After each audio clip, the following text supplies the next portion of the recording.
There are many artifacts in the world, but some stand out for their intricate beauty, others because of their historical significance, and yet others because they added to the ideas on our past or even changed them and provided more insights.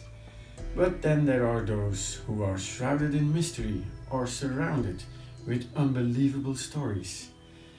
And on this channel we of course have a preference for the latter category.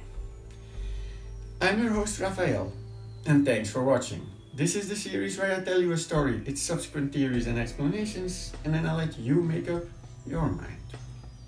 If you like the weird, the wonderful, the creepy and the mysterious, you might want to subscribe to my channel and click the little bell to receive notifications. Also, if you enjoy this vid, you can like and share, and this time we will find out what the story is behind this particular image of the Virgin Mary.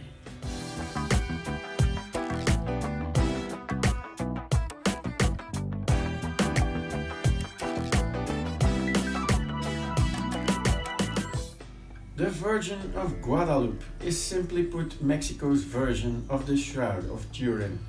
They are both pieces of fabric hundreds of years old on which appears an image that is said to be miraculous.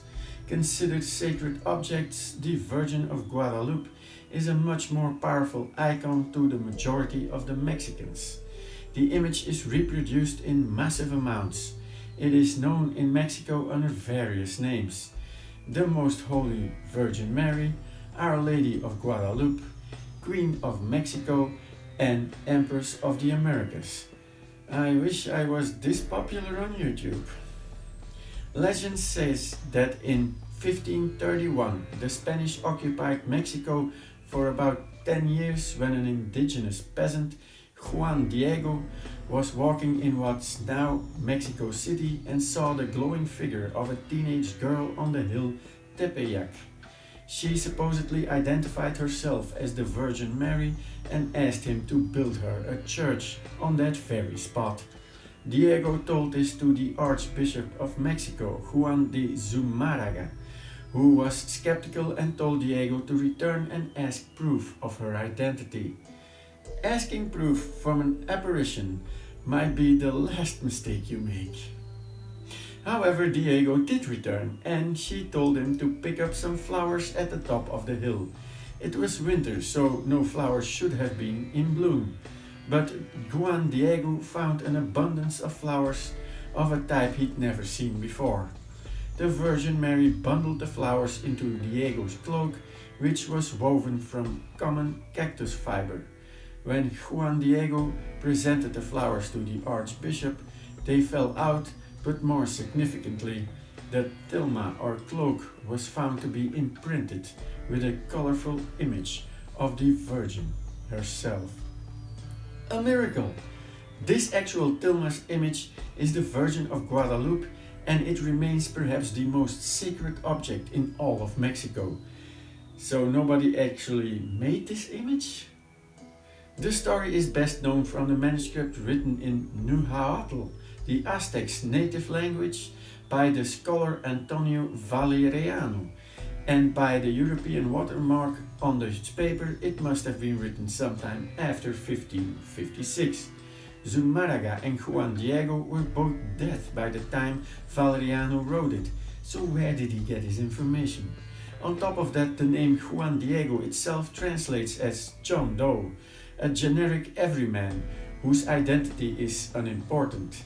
Yeah, tell that to all the John Doe murder victims. Bishop Zumárraga was allegedly known as a prolific writer, yet he made no mention of Juan Diego.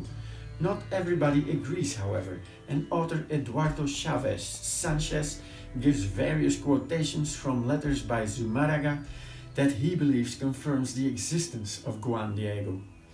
There is a report from the church in 1556 made because of a growing disagreement between the Franciscans and the Dominicans on the origin of the tilma.